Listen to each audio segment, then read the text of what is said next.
Welcome. It's June 16th. We are here for the Buddhism 101 class. I'm going to go ahead and mute everyone.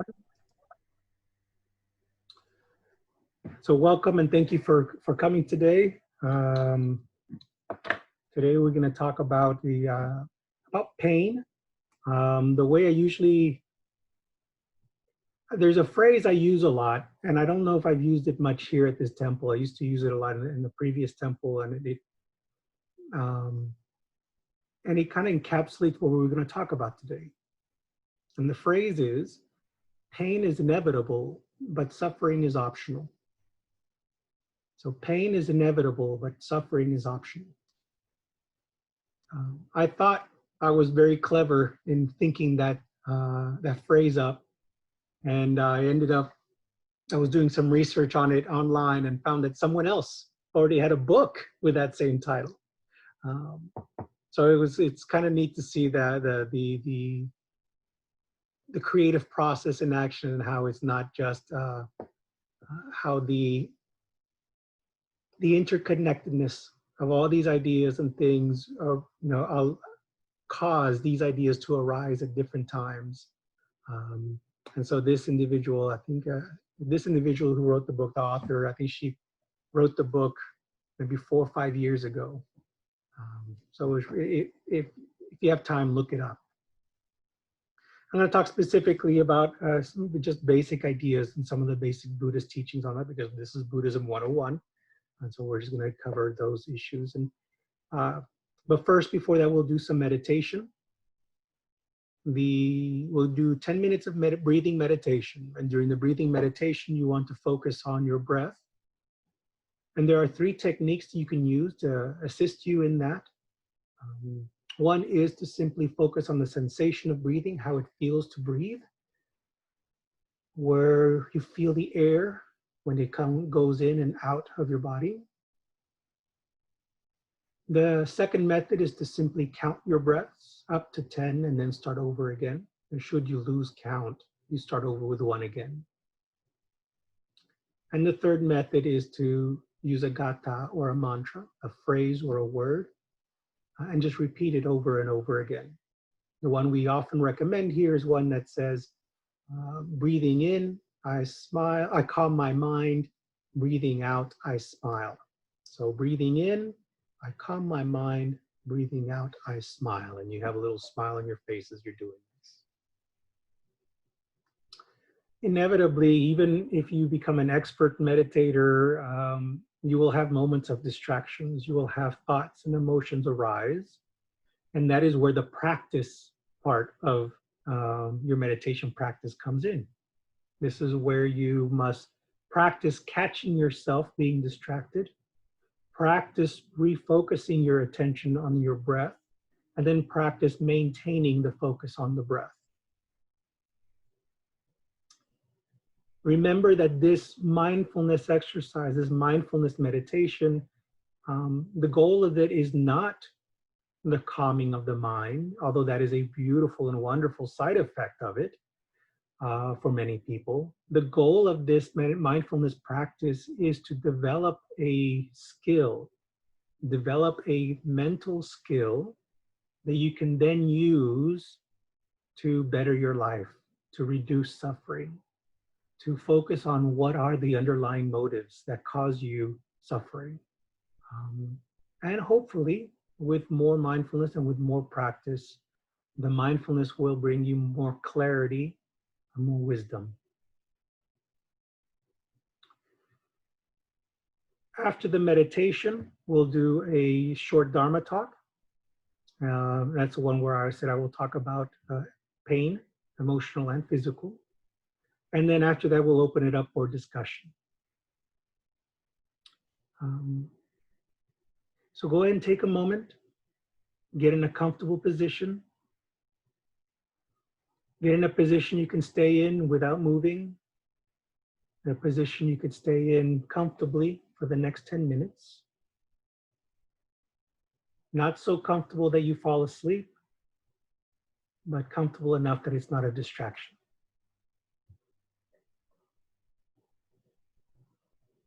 If you can, keep your hands on your lap. Take deep breaths now. Remember to make the exhalation longer than the inhalation.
Good.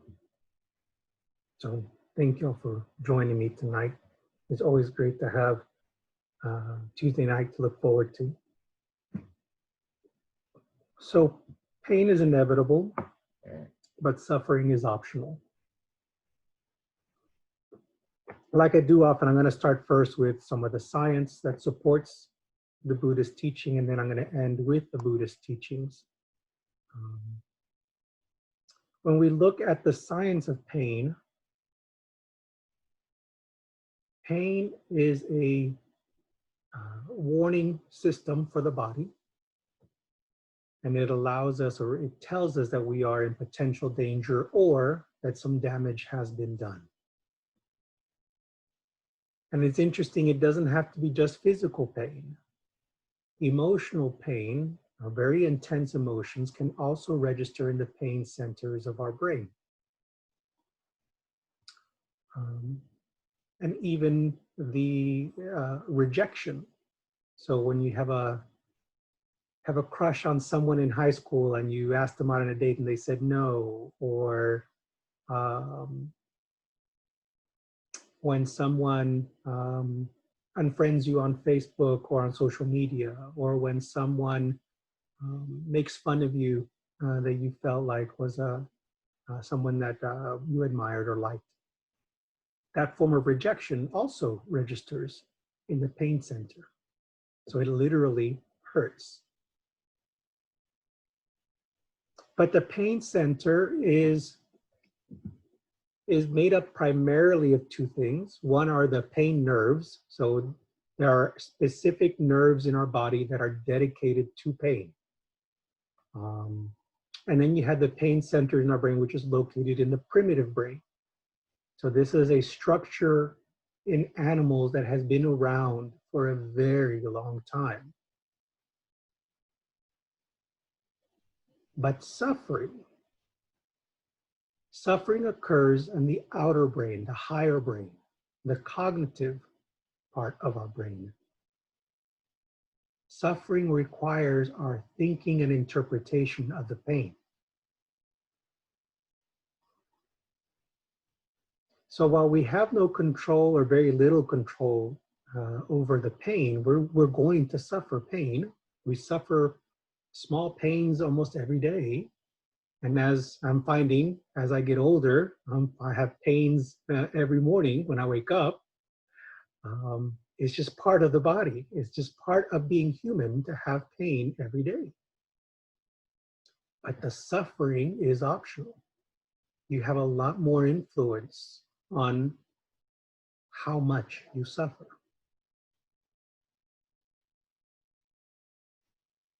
And we've all heard of stories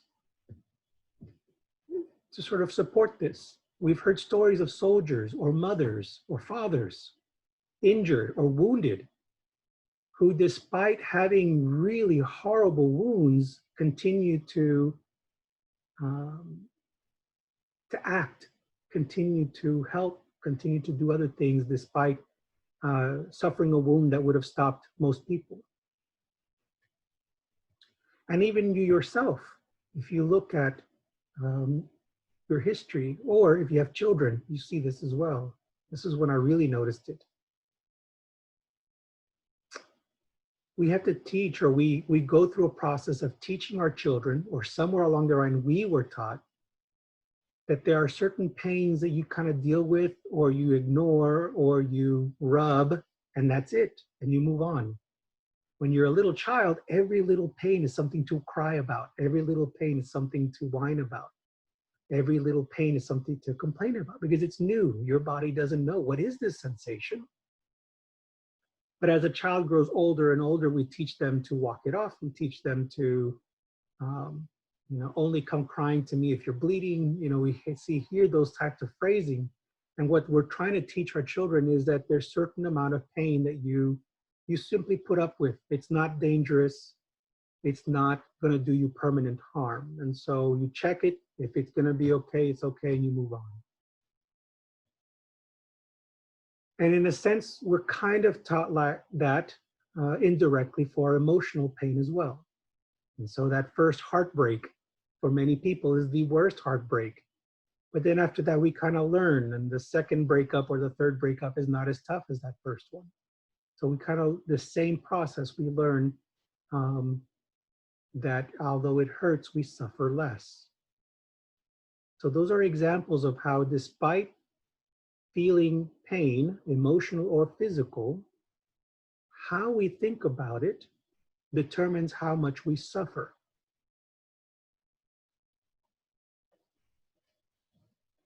The Buddha was talking to his students, and he pinched a bit of earth from the ground. And he said to them, which is larger, this earth between my fingers or the Himalayan mountains? And the students obviously said, well, the Himalayan mountains, of course, my Lord. And the Buddha responded, yes. And such is the experience of suffering of one who has practiced the Dharma and learned the Dharma compared to one who does not.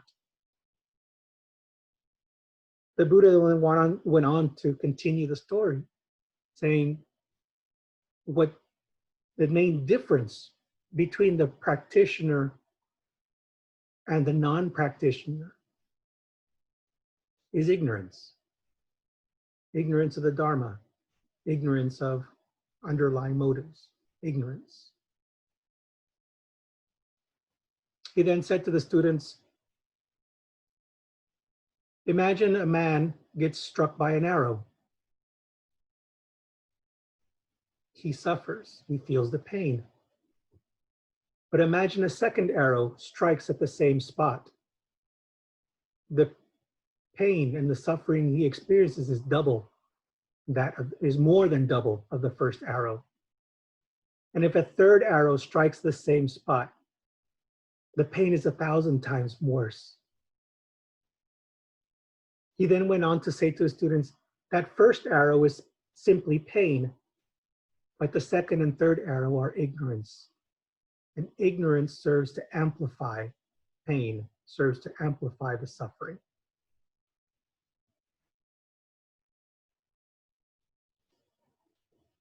What he then taught his students was that the wise individuals recognizes that the pain is there, acknowledges that the pain is there, but doesn't get swept up by the feelings. They don't attach to the feelings. They observe the feelings. So it's not like being Buddhist means we're all of a sudden become, walking aspirins that feel no pain. The wise individual, the practitioner, experiences the pain, acknowledges the pain, but does not allow themselves to get swept up by the pain.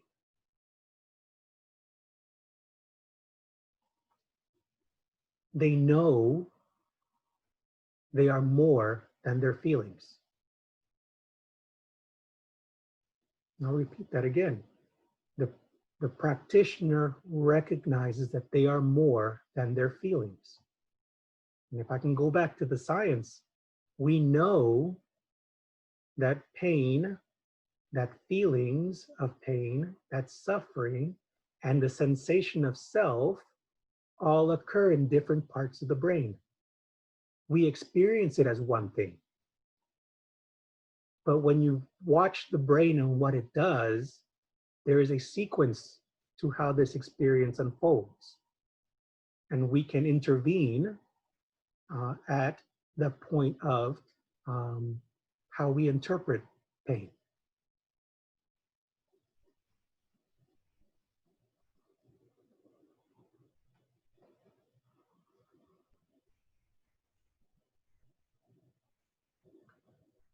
This also applies to emotional pain. something that many of us may have, or emotional pain, emotional suffering that many of us have experienced over the last few months. The practitioner, the wise practitioner, recognizes they are anxious. The wise practitioner recognizes that they are sad or angry, worried. But then they don't allow themselves to get swept up by it. Now, I'll be honest, I have definitely been swept up by some of the intense emotions over the last few months.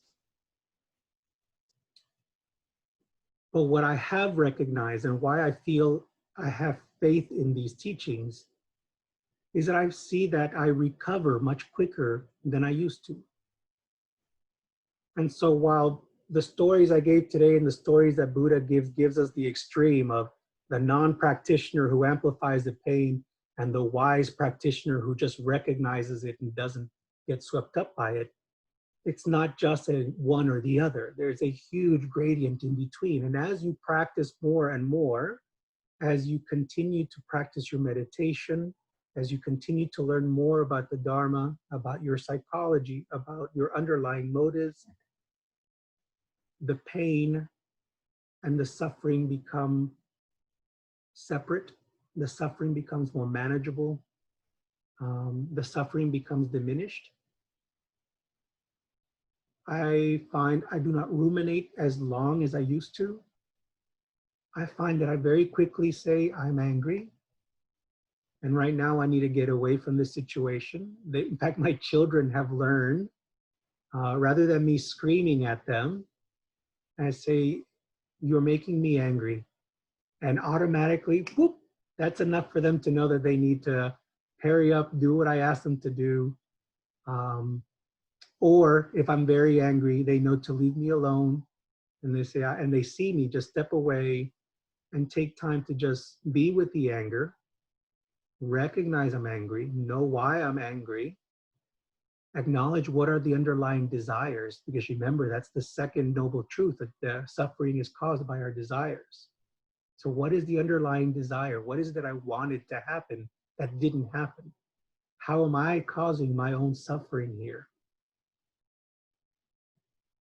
And while that may not be enough to take away the anger or the sadness right away, it is enough for me to be able to then go back and interact with my family or with friends in a way that is fair, in a way that is not overwhelmed by my feelings.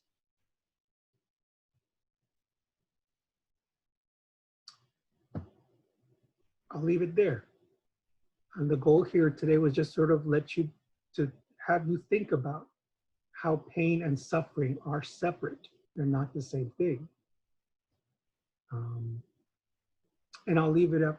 What I'll do now is I'll open up I'll unmute everyone and just open it up for discussion.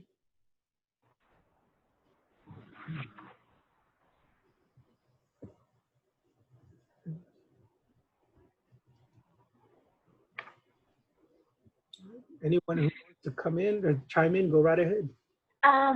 Also, nothing is permanent, so you can just have happiness doesn't last forever.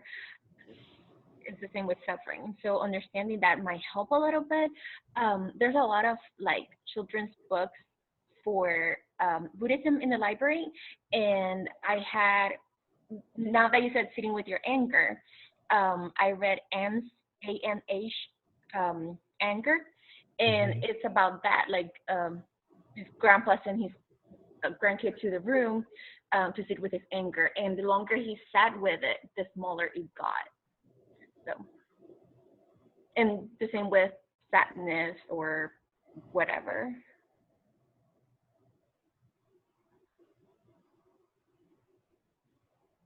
Thank you. Yes. Anyone else? I'll chime in. I'm Andrew, by the way. Hi, Andrew. So this past year, for me personally, has been one of the toughest ones, I guess, for me. Like stressful and just new changes. I got a new job, went through a divorce. You know, I'm in a city. I have no family here. COVID-19, right? Now protests. Um, you know, the fear of the unknown with this virus. You know, because a lot of companies and people are unemployed. However, I've grown a lot this year, and what I've noticed is, and like what she said too, is pain is temporary, and stress and pain is, like you said. I mean, sometimes you just have to sit and breathe. I know breathing and meditation has helped me out like the most, and realizing that this will pass, and you know, it is what it is. You can't control, you know, you can't project into the future and stress about something that's not real. So, but yeah, pain is definitely temporary. Any feeling is temporary, you know, even happiness, unfortunately. I wish it was permanent, but you know, so. Good. Good. Yeah, very good. Very wise from both of you. Anyone else?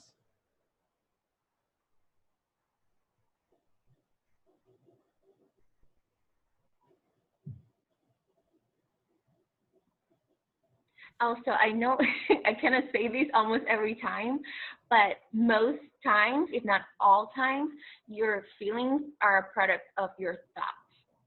So maybe like um, your outlook at the situation. Like we've had pandemics before, and we were a lot less prepared than we are now, or advanced in science.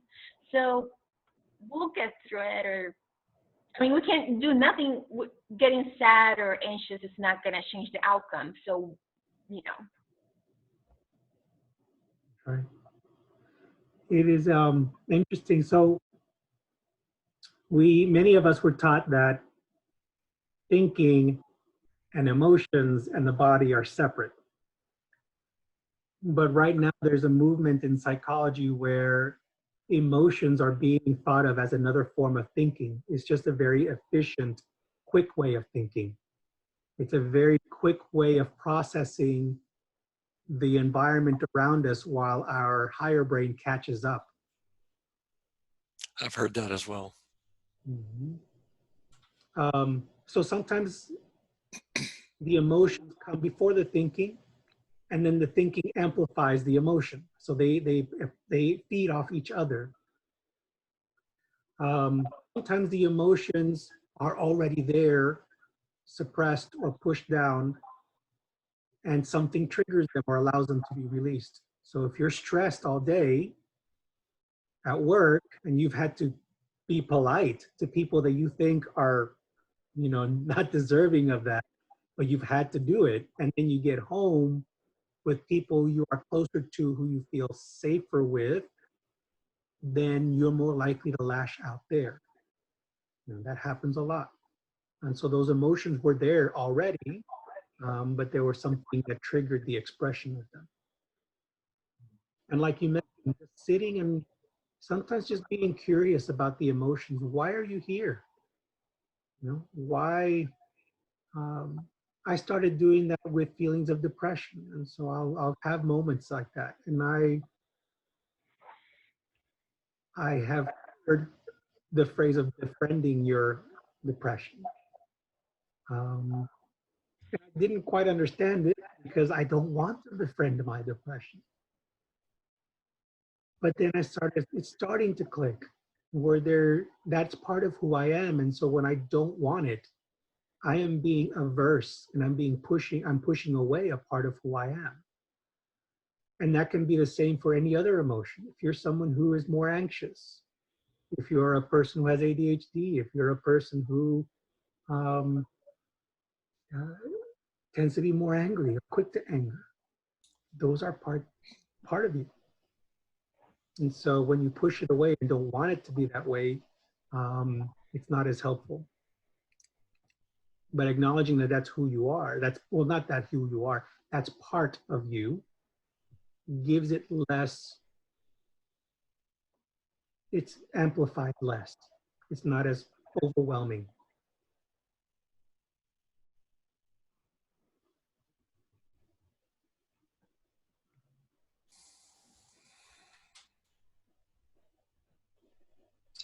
But I guess with depression, like you're talking about, that's probably, I guess, like the same concept, right? Is that it's there. You might have to have it. You just have to not suffer from it. But yeah, I guess that is a little trickier because it's kind of like the motivation's gone when you have the depression, and then it's like you have to keep fighting it, but you really don't want to fight it. Kind of, yeah, I get what you're saying. For example, something I noticed is I, in my mind, I feel an external pressure that I have to achieve, that I have to accomplish a certain amount of work a day. And when I wake up and I am low energy, low motivation, and I've been like that for a few days now, the more I hold on to the idea that I must accomplish something today, the more I suffer. But if and actually this is what happened. What I started doing was just acknowledging, hey, I'm low motivation, low energy, and not only acknowledging it to myself, but, and this was the hard part, acknowledging it to my wife, because for me that was even though I was a psychologist, I'm still a product of my society, and admitting this is a form of weakness. And so even though a fear, I know it's not weakness, I'm still a product of my society. That conditioning is there. That conditioning is there, if y'all remember from last week. So that conditioning is still there. But when I was finally able to tell my wife, hey, I'm going through some depression, I have low energy, low motivation, I'm not going to be as active or helpful. And we've learned to work around that. And so that has caused a lot less suffering and a lot less arguments in the household, because we've learned to simply work with it, that's just, it's there, and that we've accepted it. And that it's temporary, like Sarai said. It doesn't last forever.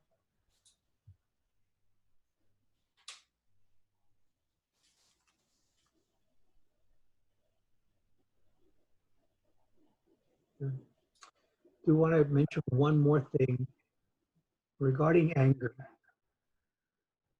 Anger is one of those emotions, and fear is one of those emotions that are depend heavily on hormones. And so one of the effects of hormones is that they are longer lasting.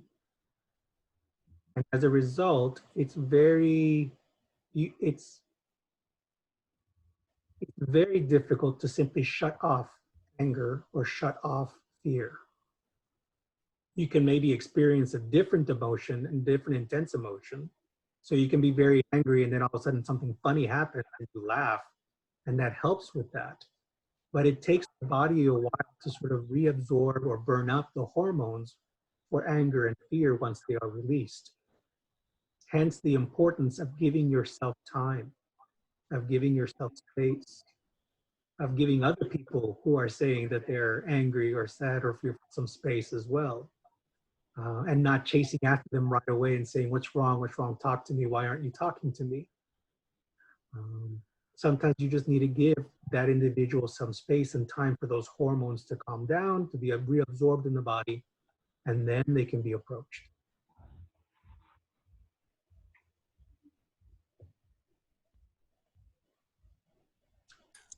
You know, I think it's interesting in our culture, in English, we say, I am angry. I'm angry. So we just marry it with ourself. We say, I'm just one big anger right now. In Spanish, they say, I have anger, right? So that's a little bit more removed. But in some cultures, they say, there is anger. They say, there is anger. There it is. It's anger. Yes, it's part of me, but at the same time, it's not all of me, right? So it's kind of interesting how some cultures talk about things like that, about emotions and pain. That's pretty cool. I never realized that. You're right. That's pretty neat. Tengo hambre. I'm hungry. Oh, hombre.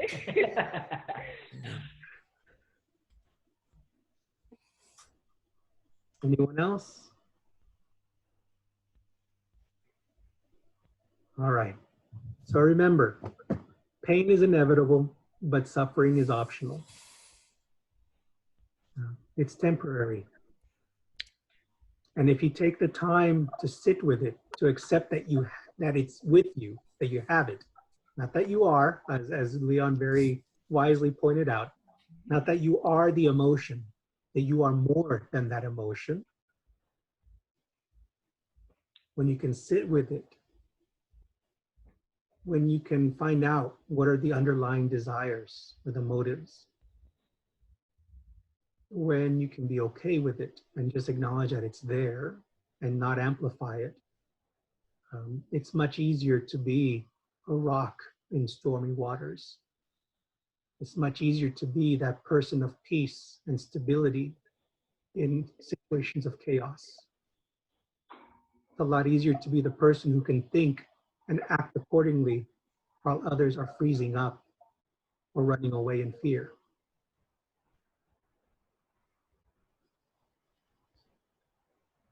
Remember to keep practicing meditation. 1 day a week or 10 minutes once a week is simply not enough.